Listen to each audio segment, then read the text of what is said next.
بسم اللہ الرحمن الرحیم۔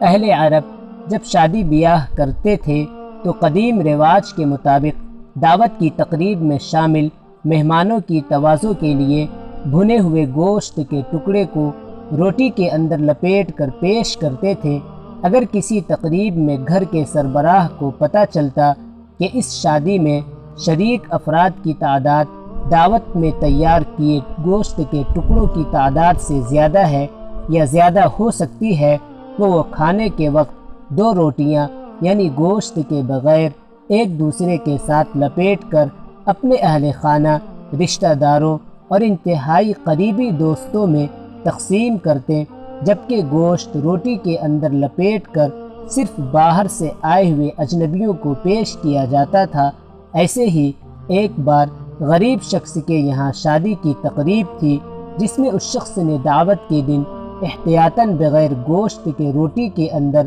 روٹی لپیٹ کر اپنے گھر والوں، رشتہ داروں اور متعدد قریبی قابل بھروسہ دوستوں کو کھانے میں پیش کی، تاکہ اجنبیوں کو کھانے میں روٹی کے ساتھ گوشت مل سکے اور کسی بھی قسم کی شرمندگی سے بچا جا سکے۔ جنہیں صرف روٹی ملی تھی تو انہوں نے ایسے کھانا شروع کر دیا گویا اس میں گوشت موجود ہے، سوائے اس کے کہ ایک انتہائی قریبی رشتہ دار کے کہ اس نے روٹی کھولی، گھر کے سربراہ کو بلایا اور غصے سے بلند آواز میں اس سے کہا، اے عبداللہ کے باپ، یہ کیا مذاق ہے؟ یہ تو روٹی گوشت کے بغیر ہے، میں تو آج کے دن ہرگز یہ نہیں کھاؤں گا۔ غریب شخص نے تحمل سے سنا اور مسکرا کر جواب دیا، اجنبیوں کا مجھ پر حق ہے کہ میرے دسترخوان پر انہیں ہر حال میں گوشت پیش کیا جائے۔ یہ لیجئے گوشت کا ٹکڑا، اور معافی چاہتا ہوں، مجھ سے غلطی ہوئی، میں آپ کو اپنے اہل خانہ میں شمار کر رہا تھا۔ ہمارے موجودہ دور میں ہم بہت سارے لوگوں پر بھروسہ کرتے ہیں،